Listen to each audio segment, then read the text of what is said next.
Beliau selalu membimbing kepada para pemimpin di setiap zaman dan di setiap keadaan. Bahkan beliau ada dan sudah menunjukkan jati dirinya ketika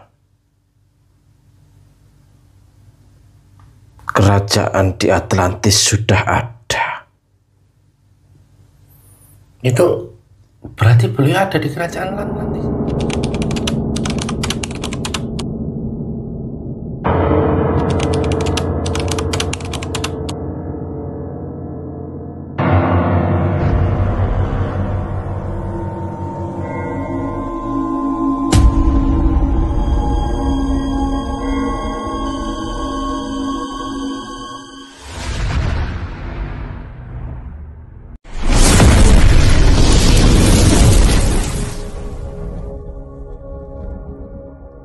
Assalamualaikum warahmatullahi wabarakatuh.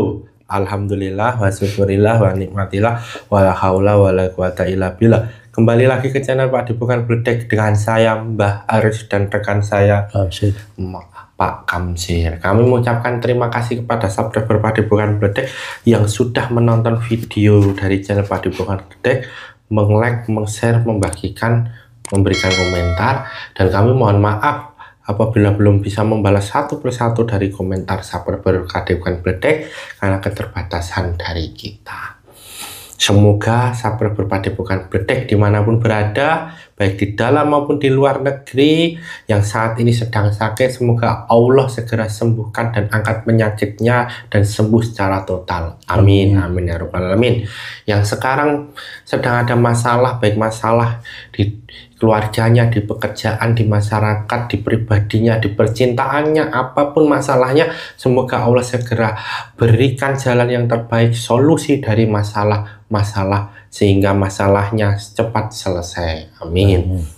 Yang sekarang sedang mempunyai hajat, harapan, atau mempunyai keinginan, baik keinginan dunia maupun keinginan akhirat, semoga hajatnya segera kabulkan dan diberikan yang terbaik dari Allah Subhanahu wa taala. Amin.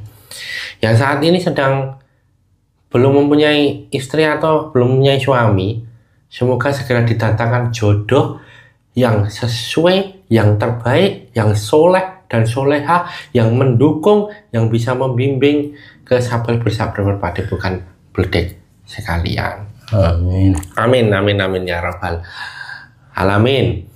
Nah, kali ini subscriber Padepokan Bledek akan mencari tahu perjalanan dari sosok Al-Imam Mahdi ini seperti apa dari masa ke masa. Konon katanya, konon kabarnya, perjalanan Al-Imam Mahdi itu ada di setiap masa ya. Tapi kita coba nanti cari tahu bersama seperti apa. Untuk itu tidak perlu berlama-lama lagi, saksikan video perlengkapannya. Udah siap Pak ya? Siap.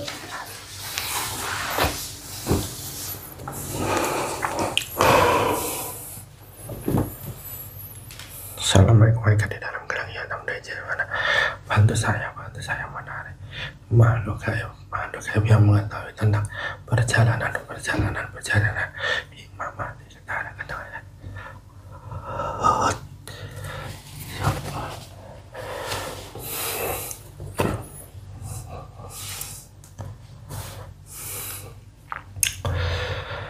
Dengan jejak yang mana? Semakin sinkron dengan jejak yang dua, semakin sinkron dengan tubuhnya Pak Kamsir. Dengan jejak yang dua ini semua pengetahuan terbuka ada dalam tubuh Pak Kamsir dengan jejak yang pun fayakun.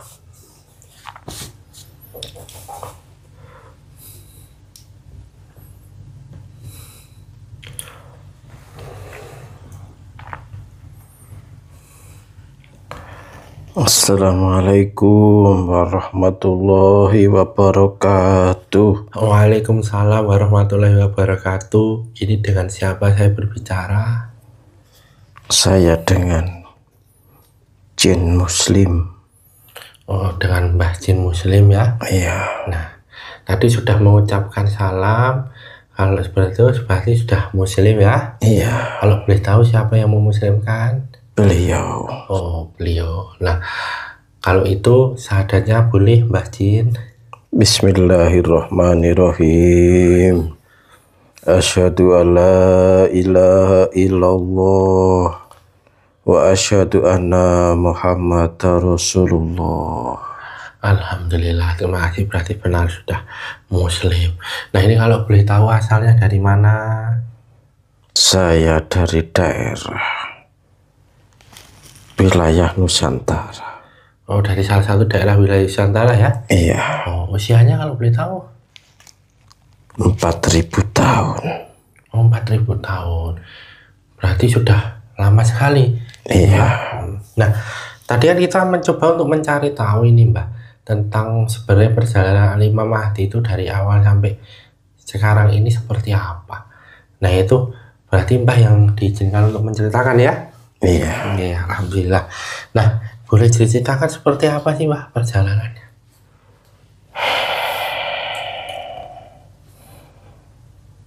Beliau sang imam itu selalu ada dari zaman dahulu kala, dari awal penciptaan. Beliau selalu ada untuk memberi atau memelihara alam semesta, memberi ketenangan kepada semua makhluk yang ada.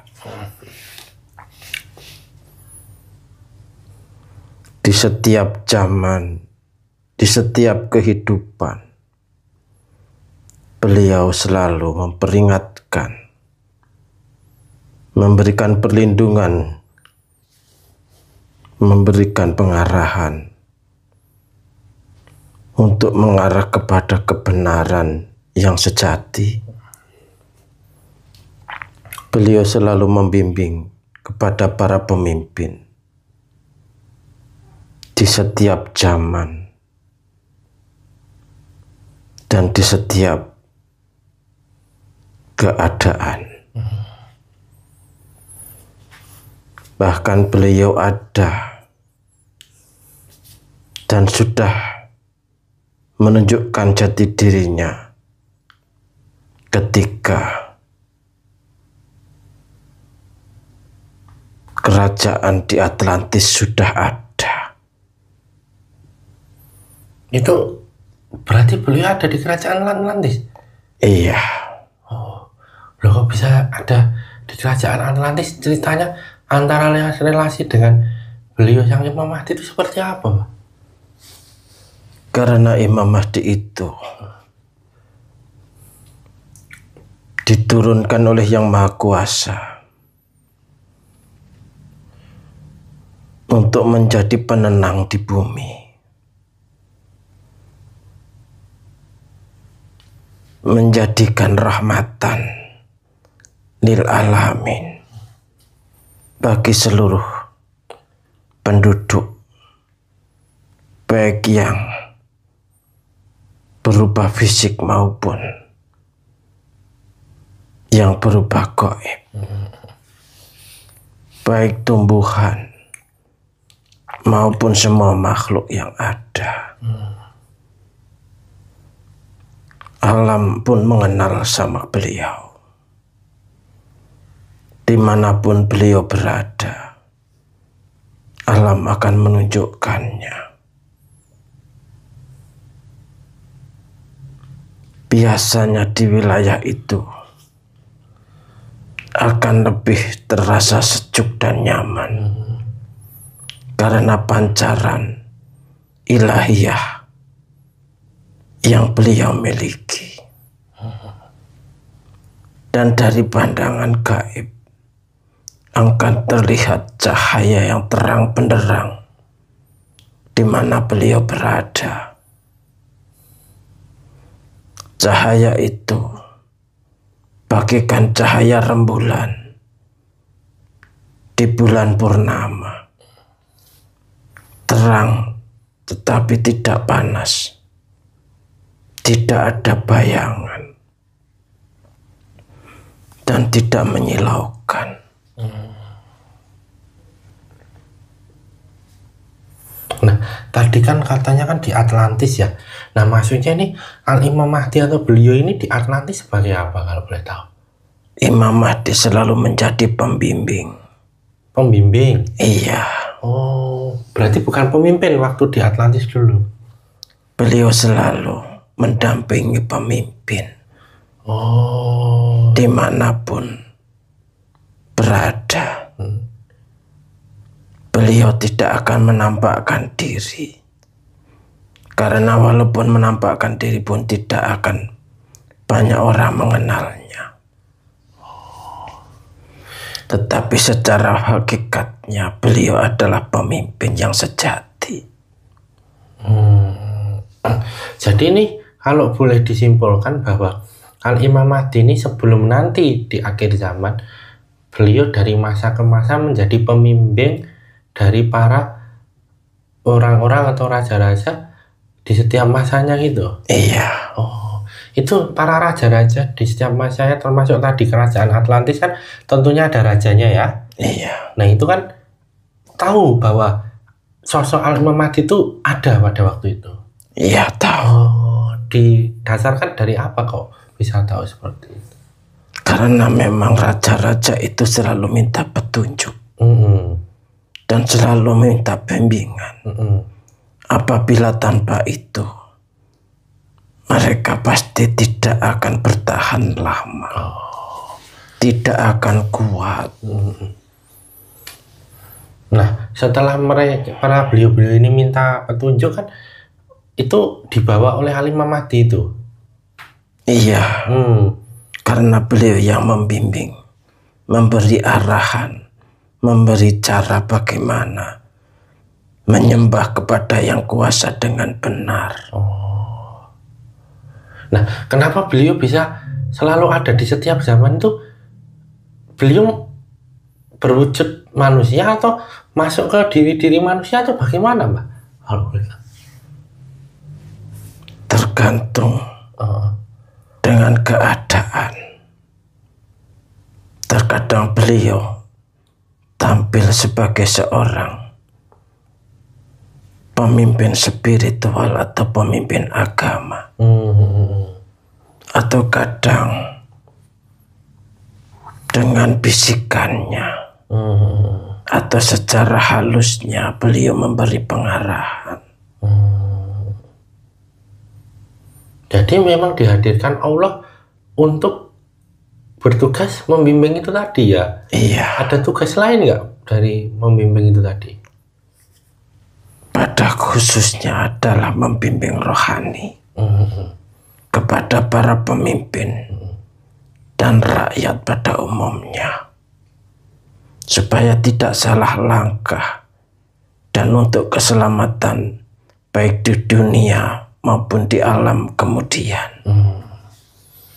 Jadi selain tadi bisikan, pembimbing rohaninya dibimbing melalui apa itu, Pak? Bisa dengan memberikan gambaran ataupun alam seperti gunung meletus ataupun bencana. Maka dari situ beliau menancapkan pikirannya supaya memahami bahwa itu adalah suatu teguran dari Yang Kuasa agar kembali ke jalan yang benar. Nah, waktu beliau di Atlantis itu kan perjalanan Atlantis kan nggak 1-2 tahun ya, benar? Iya. Nah, itu kan perjalanannya kan bertahun-tahun, beratus-ratus tahun. Iya. Nah, itu juga selama Atlantis itu berdiri. Iya. Bahkan sebelum Atlantis berdiri pun beliau sudah ada. Oh, secara rohani atau secara apa ini? Secara rohani. Oh, rohani, ya. Kemudian arahnya kepada Atlantis ya? Iya. Oh, di Atlantis setiap pemimpin yang ada, kemudian beliau memberikan bimbingan apa lagi kan? Waktu itu kan peradaban kan luar biasa ya, Pak ya? Iya. Kira-kira apa itu waktu dulu itu? Supaya memegang amanah, memegang amanah mengatur pemerintahan supaya membangun jiwa welas asih kepada sesama, baik kepada makhluk yang ada, baik kepada lingkungan ataupun alam semesta yang ada. Beliau selalu memberikan pengarahan dan bimbingan agar selalu tetap tegak lurus kepada Yang Maha Kuasa. Dan apabila pemimpin itu melanggar, maka akan ditinggalkannya. Waktu itu sudah ada Islam apa belum? Pada hakikatnya Islam sudah ada, cuma syariatnya yang berbeda. Oh ya. Jadi yang disembah waktu Atlantis itu benar, waktu Atlantis yang disembah Allah, Yang Maha Kuasa. Oh, Yang Maha Kuasa. Itu berarti artinya itu untuk membimbing agar apa yang terjadi di dunia ini selaras dengan alam, dengan Tuhan, dan dengan semuanya gitu ya. Iya. Oh iya. Nah, pada saat kehancuran Atlantis itu kenapa kok bisa kehancur tuh, berarti apa beliau sudah meninggalkan hal itu? Iya. Apa yang membuat karena sudah banyak yang melanggar aturan yang ada, banyak mengikuti kemauan dan keserakahan, lupa akan janji-janji sebelumnya. Jadi kalau sudah ditinggal beliau, yang terjadi adalah kerusakan, baik itu secara fisik maupun jiwanya. Nah, berarti beliau sering berhadapan dengan hal-hal, kalau tadi kita coba lihat contoh Atlantis ya, berarti beliau sering berhadapan dari hal-hal yang sifatnya ketika beliau memberikan bimbingan kan otomatis yang sebelah kan juga ikut, iya, apa itu namanya, mengganggu ya. Iya. Nah itu seperti apa waktu itu? Mengganggu pikirannya. Sehingga dia tidak mau lagi menjalankan perintah agamanya.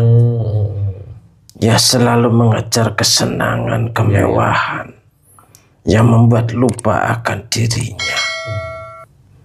Itu yang sering mereka lakukan, sehingga timbullah gejolak di antara mereka, sehingga mendatangkan bencana besar yang membuat kehancurannya. Jadi Atlantis yang begitu megah itu termasuk dari dulu pembimbing dari beliau itu, memberikan itu. Iya. Dan hancur lebur berkeping-keping sampai tidak ada juga ya. Iya. Karena perbuatannya itu ya, Pak ya. Iya. Nah, setelah di Atlantis perjalanannya lanjut kemana? Ke tanah Nusantara. Maksudnya ini gimana nih? Tanah Nusantara zaman kapan ini? Masih zaman dulu kala? Iya. Terus gimana itu awalnya itu? Dari zaman ke zaman beliau selalu ada, dan tidak terbatas ruang dan waktu maupun tempat. Iya. Beliau bisa berada di sini maupun di luar sana. Beliau bisa berada di Nusantara maupun di wilayah yang lainnya.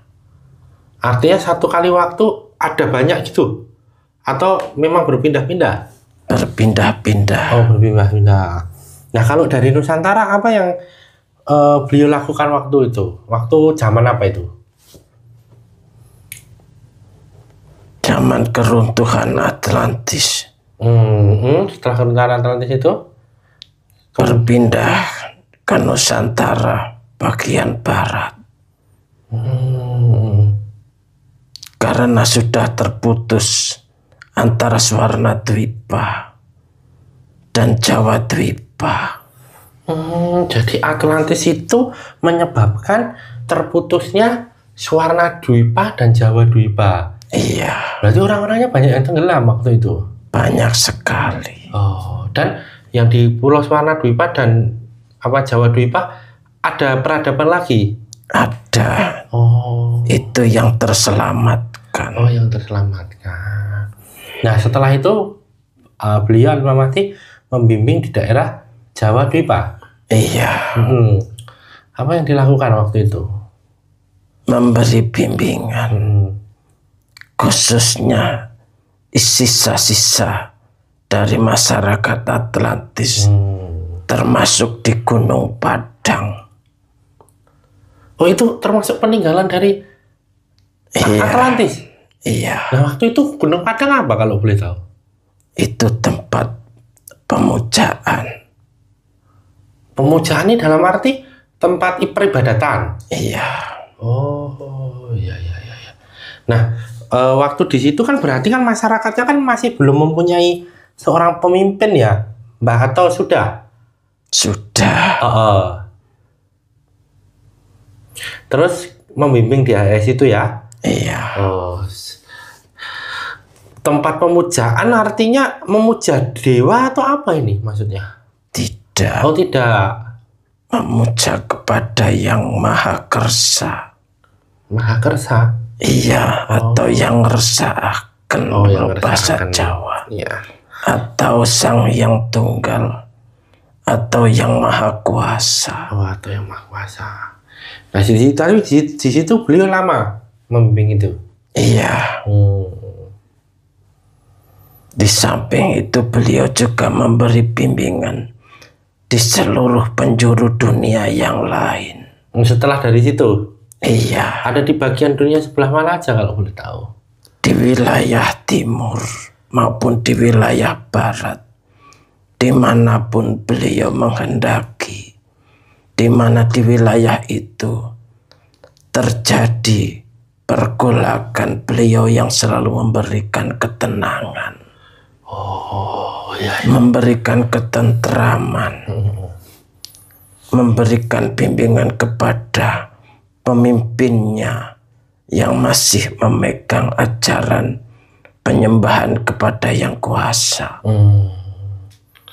Kalau di daerah timur, di daerah mana aja, Mbah, kalau boleh tahu? Di wilayah timur, di wilayah Jawa Dwipa bagian timur. Jawa Dwipa bagian timur itu kalau sekarang di mana? Di Jawa Timur. Oh, di Jawa Timur, di sana ya. Nah, terus selain ini, selain di daerah Nusantara, kalau dunia atau belahan bumi sebelah timur kan termasuk ke arah India, ke arah Timur Tengah, ke arah ini. Nah, itu perjalanan beliau kemana aja itu waktu itu?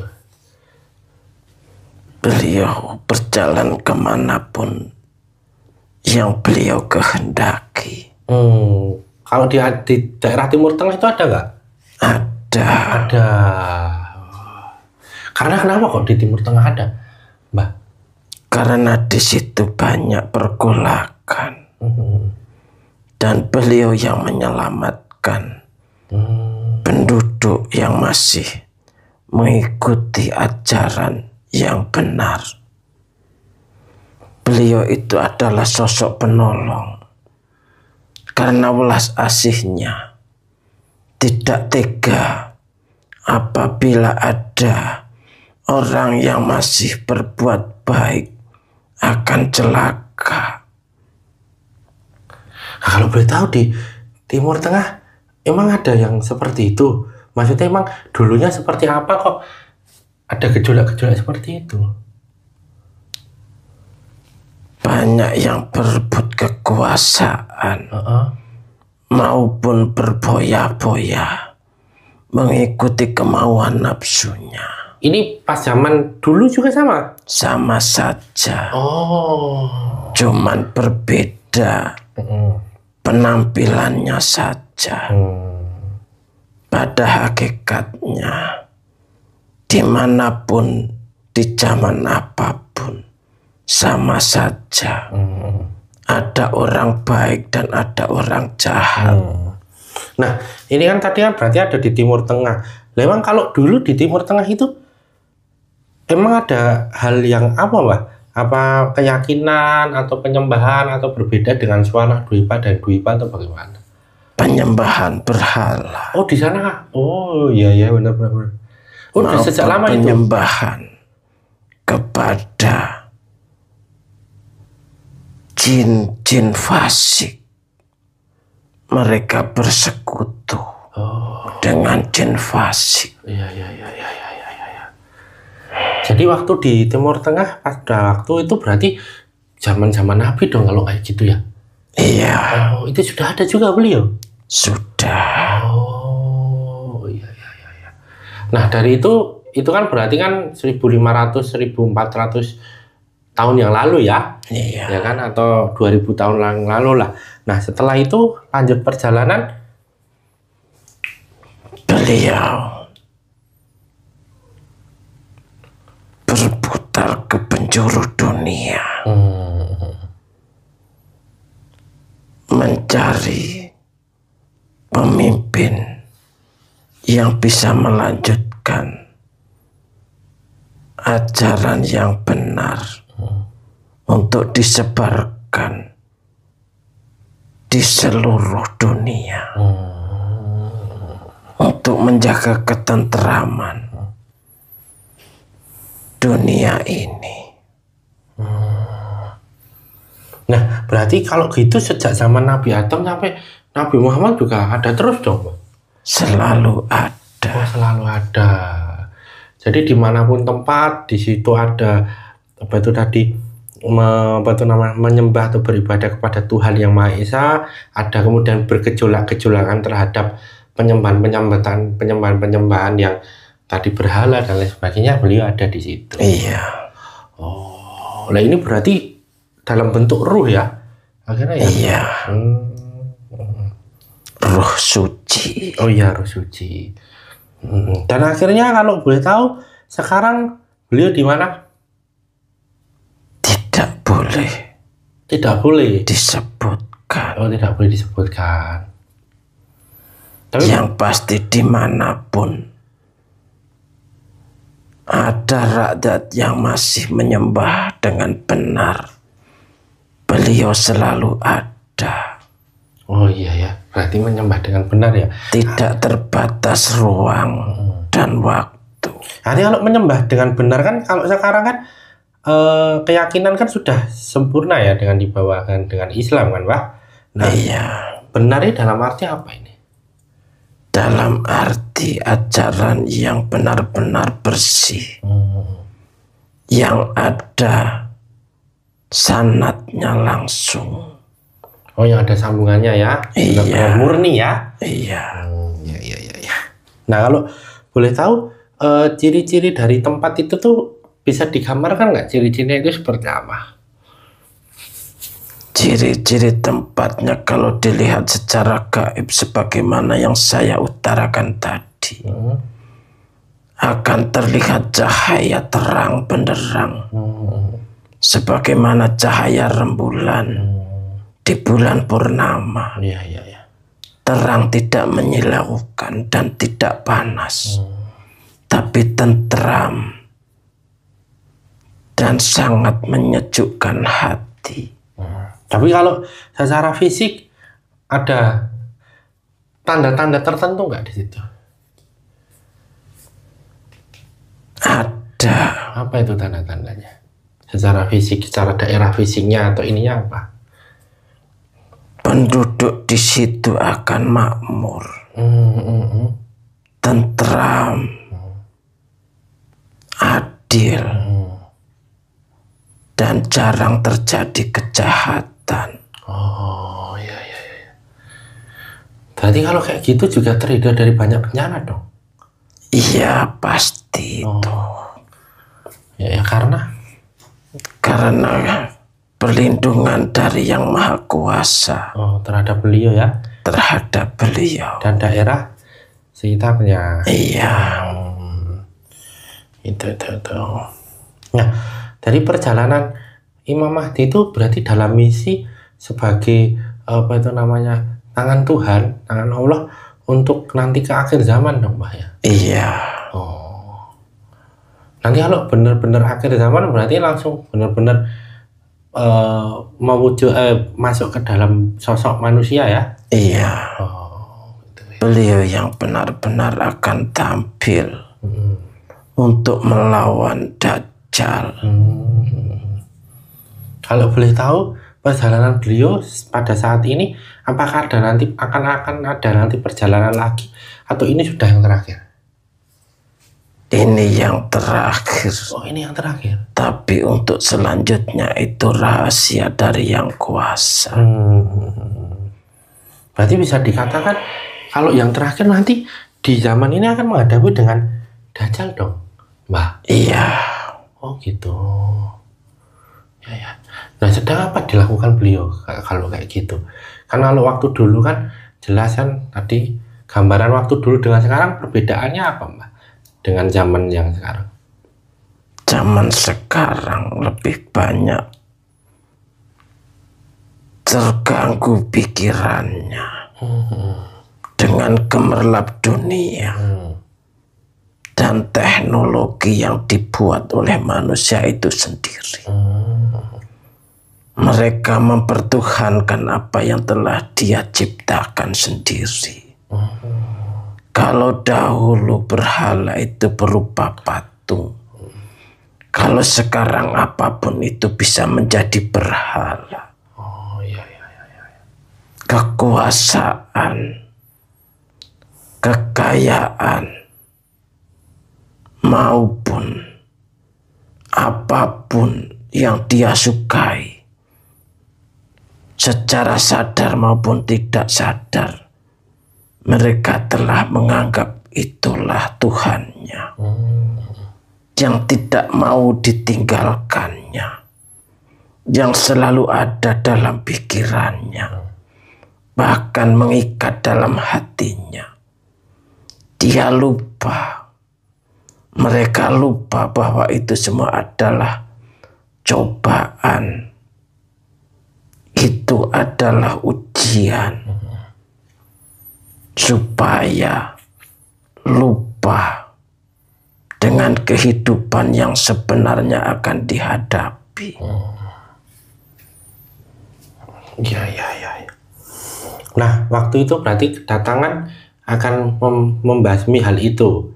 Iya. Berarti itu termasuk dari ini dong, apa itu namanya, siasat Dajjal dong di akhir zaman ini. Iya. Oh, Fitnah Dajjal ya, termasuk ya.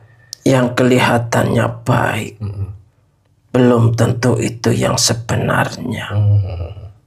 Juga yang kelihatannya buruk, itu belum tentu yang sebenarnya. Iya. Jadi yang membedakan nanti gimana, Pak, cara mengetahuinya? Dengan hati yang bersih. Oh iya. Banyaklah bertobat supaya diberi petunjuk oleh Yang Maha Kuasa, supaya bisa ikut di barisan beliau Al-Imam Mahdi. Ya, kemudian pesannya ini, Mbak, pesan terakhir ini, gimana caranya bisa ikut dengan beliau dan menemukan beliau Al-Imam Mahdi itu? Bagaimana caranya selain tadi bertobat dan membersihkan hati, ada cara-cara yang lagi nggak? Carilah guru rohani yang akan membimbing. Oh iya. Supaya dibersihkan hatinya, supaya mata batinnya bisa terbuka, bisa membedakan mana yang baik dan mana yang tidak baik. Oh iya. Yang bisa melawan dengan fitnah Dajjal yang sangat luar biasa itu. Apabila hati telah terang benderang, akan kelihatan hakikat yang sebenarnya. Jadi cari guru sejati ya. Iya. Nah, semoga kita semua dalam rombongan, dalam barisan guru-guru rohani, guru-guru sejati kita. Iya. Amin. Itu aja, Pak, yang disampaikan. Ada lagi? Sementara cukup. Oh, sementara cukup. Ya, terima kasih ya, Mbak, sudah hadir di Padepokan Bledek. Mohon maaf apabila penyambutan, tutur kata saya dan sikap saya, kami yang ada di sini kurang berkenan di hati Mbak, ya. Iya, saya juga minta maaf. Iya, sama-sama. Mohon maaf juga telah mengganggu waktunya ya Mbah ya. Ya, tidak apa-apa. Semoga informasi ini bermanfaat untuk kita semua, menambah keyakinan dan keimanan tentunya. Ya. Terima kasih ya Mbah. Boleh untuk kembali ke tempatnya dan membawa semua efek-efek yang ada dalam tubuhnya mediator. Silakan. Assalamualaikum. Waalaikumsalam warahmatullahi wabarakatuh.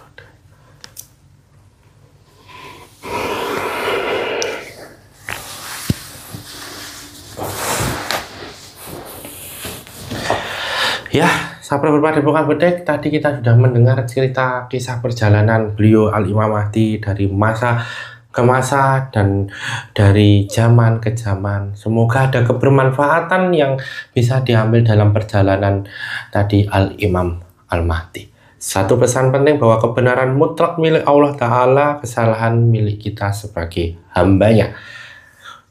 Jadilah penonton yang bijak, menonton video dari awal sampai akhir sehingga ada kebermanfaatan yang bisa diambil, memupuk keimanan kita untuk lebih mendekat kepada Allah Ta'ala. Saya dan Pak Kamsir mohon maaf apabila selama pembuatan video ini ada salah kata maupun sikap yang kurang berkenan di hati Sahabat Padepokan Bedek.